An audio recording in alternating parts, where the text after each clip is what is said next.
Hey folks, it's Ardwulf. Welcome. We're going to do something a little bit different here today. We are going to do not an unboxing of Nations in Arms.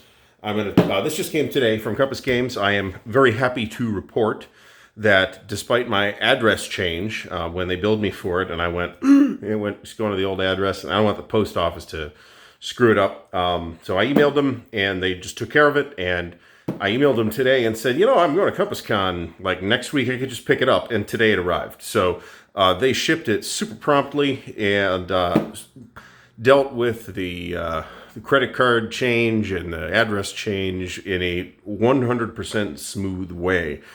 Game looks neat. This is, of course, a strategic level Napoleonic game by the, I think, French designer Stanislas Thomas. It's a translation of a French game. There are some updated rules available on Board Game Geek for this. This is something that I've been looking forward to getting for a long time. This is not a reprint. My understanding is Compass was able to assemble some spare copies from components that they found laying around in the warehouse. So good for me. I've been trying to get a hold of this for a long time. It's one of a relatively small number of strategic level Napoleonics games that covers essentially the entire period, but with a hex-based map. There's not that many examples of that. So take a pause for a moment and talk about my latest sort of project. And I might do a video on this if people want to see this. So I did an unboxing of Dune, a few days ago, last week, I think. And it comes with like 8 different decks of cards. So I want to make tuck boxes for those. So I started using Inkscape, designing tuck boxes. And you can already see part of the problem. These, of course, aren't the Dune cards. These are the cards for Liberty or Death. They just are the cards I had out.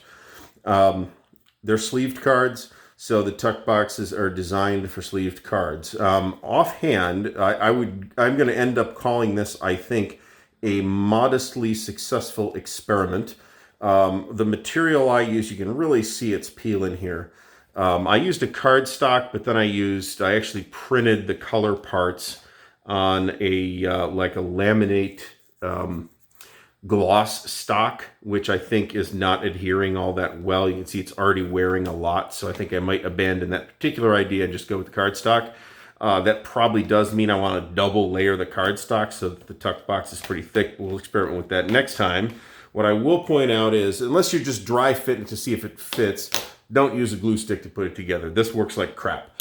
I was able to cut it out with this Craftsman knife. I was able to actually score it too because it's got a sleeve that the blade rides in. So I just retract the blade and use that as a scoring implement for the edges. And that worked pretty well. Although, as you can see, it did do some damage to the finish. So this is the first one. I'm probably going to redo this one. I've already redesigned the thing in a way that I think will make it easier to put together.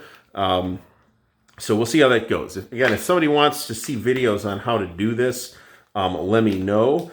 There certainly has to be some kind of buffer built in so the cards aren't extraordinarily tight, which they are here. Width-wise, they're just a little too tight. I just needed like 1 more millimeter of room there. But height-wise, it's pretty much a perfect fit, and I'm real happy with that. One thing I will mention is that when you look at the package on your sleeves, the measurements on these sleeves were 63.5 millimeters by 88 millimeters. That's not the measurement of the sleeve. It's a measurement of the card that fits in the sleeve. So measure the sleeves themselves if you're trying to do that. So that aside, the other thing that came today is the holiday catalog from Compass Games. So let's talk about that. There's a whole bunch of interesting things here that I am not going to be able to read because I'm wearing the wrong glasses. But let's see what we got. We got the holiday catalog. Compass Games will be hosting our annual convention. That's Compass Games Expo. That starts next Thursday. I think Friday, actually. It's Veterans Day weekend, so I believe it is a Friday through Monday convention, but people will be showing up on Thursday. We plan to show up on Thursday. So we got a bunch of available now stuff. Compass Expo, there will be some video about or from Compass Expo. So let's see, holiday price. So lots of stuff is at a discount here. The green prices are 30% off retail. The red prices are 25 to 30% off retail.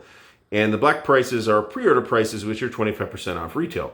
So I'm not going to go through this whole thing. This all ought to be on their website. And I think they'll have this catalog available for download, I think. This is all stuff that's available now. We notice Nations in Arms is right here. Interceptor Ace by Gregory Smith has drawn, I think, a fair amount of fairly positive attention lately. $75 for that. Combat by designer Ross Mortel, $97. That's the holiday price for that. That means that's fairly expensive. Vietnam Rumor of War. This is what I think is called, it's no longer called that. It's now called the Operational Scale System. It's a division level system on Vietnam. $62 seems like a pretty good price too, based on Compass's typical pricing. I'd really like to look at this. I have the Victory Games Vietnam, which I haven't played. Picked it up on the cheap on eBay with a rare eBay score that was actually a good deal as opposed to them liberating my money for crap. But I'd really like to see how this system handles Vietnam because it was not a strictly conventional war. And I want to see how that system represents that. The new edition of Fortress Europa, which is an Avalon Hill Classic, of course, that's $60, which seems like a pretty good price. Hearts and Minds, another Vietnam game. I'd love to play this, $48. That's a pre-order. So this must be, is this a reprint? Mid-2020? I thought this was out. No, I think this is another new edition of it, actually. 3rd edition. Are they out of the last one already? If so, that must have sold pretty briskly, which is great for Compass. But $48 pre-order price, that's pretty good. It's a fairly highly regarded game. The solitaire system, which was new in the last edition, was less highly regarded.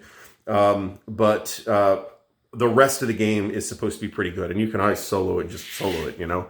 CSS, the company scale system, the Little Land, the Battle for Novorossiysk.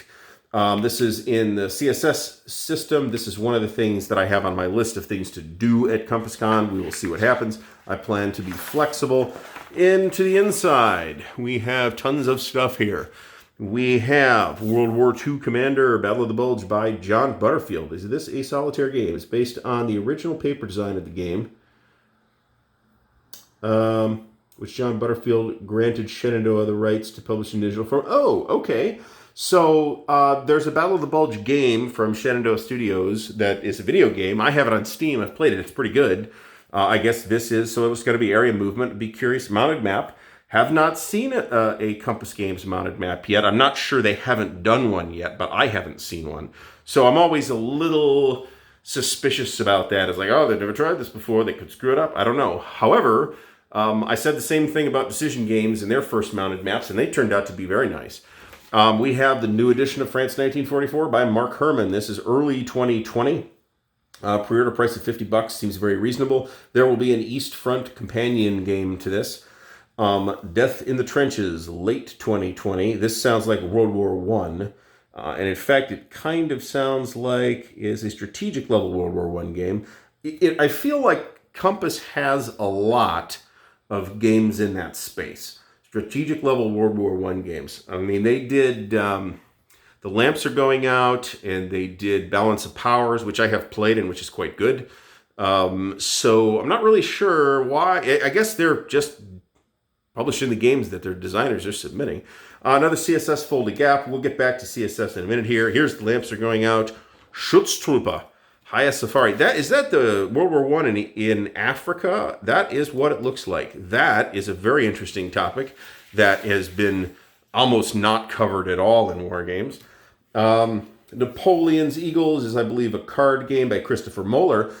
Christopher Moeller is one of the folks behind the Thursday Night Gamers YouTube channel. They do a lot of Napoleonic stuff. This is also the same Christopher Moeller that wrote and drew the Iron Empire's graphic novels. I was like, is this the same guy? And it's the same fella. The War of the Pacific, mid-2020. I'm curious to see this too. This will be on the table at Compass Expo, and I'm curious to see it. I'm interested in strategic level World War II games, so we'll see how that goes. Napoleon's Imperium, $119 pre-order price. An addictive and exciting new Napoleonic war game on a grand scale, team-based game. This doesn't tell me much about it, but I can always check the webpage out. Here's one that I was interested in. This is a redo of an older game too, Stellar Horizons. This is actually an interesting looking game. That pre-order price terrifies me, considering that that's probably a decent discount. Moving on to page 3, we've got a whole bunch of interesting looking things here, including Devil's Boats, PT Boats of the Solomons. That actually is another interesting topic that I'd be curious to see. The Doomsday Project by Adam Starkweather, sub-series of the operational system featuring wars that never happened, games in the Persian Gulf. So what's this one? The Battle for Germany. Okay, so that's interesting too, that's here. Enemy Action Kharkov. This is the new game in the Enemy Action series. A lot of people like the Bulge game a lot, so real curious to see that. Moving on to page 4. One thing I didn't see, and maybe, nope, it's right here. Third World War by Frank Chadwick. This is the legendary Third World War series, once published by Game Designers Workshop. I have played this. It is outstanding. This is going to be all 4 games, somewhat expanded and somewhat updated. We're saying late 2020. This keeps getting pushed back, which irritates me because I have pre-ordered this and I already paid for it. And I want to see it, but I am more comfortable saying, Compass, if you need to take extra time with this, take extra time. You have my money. Just deliver it eventually, and that's fine. And then the last page is a giant list of things by topic, including issues of Paper Wars. So that is the Compass Games catalog. I'm not a huge owner of Compass Games. I have a few of their titles, and a couple of other ones have passed through my hands. I do somewhat regret getting rid of Balance of Powers, but it went away in a pay it forward because I had to give something up. But I played that and I liked it. Rulebook could have used an extra couple rounds of polishing. Company scale system. The one I've got is Guam. There is a video in the channel. I was originally going to do a playthrough, and I just kind of petered out due to various reasons. I'd like to get back to that. It would be awesome if that was something that I got to play at Compass Expo and thereby gain the necessary experience to talk about it in an intelligent way. But one of the things that aborted the video series was that I didn't really feel like I was getting the system either. There have been a number of revision passes at those rule books now. I do have things to say about that, but I will save those for a dedicated video. So that's the Compass Games holiday catalog. There's some interesting stuff. There's some good prices. When is the sale on till? So the holiday and special prices are good through January 31st, 2020. That's probably not going to do me much good. Since I'm going to Compass Expo, I kind of plan to buy a couple of things there. We'll see what that turns out to be. I might buy more CSS games so that I have the whole Solomons series. But I don't know that I'm going to buy anything from the catalog. I've got additional incoming stuff, which may get unboxed on video. I don't know. From GMT, from their sale, plus a couple other things on the way. Kind of in a random coincidence, I ended up paying for like 6 games this month. So, Compass Games, and I got some other videos in the works too. So stay tuned. Thanks very much for watching me blather on here for however long it's been, and I'll see you next time.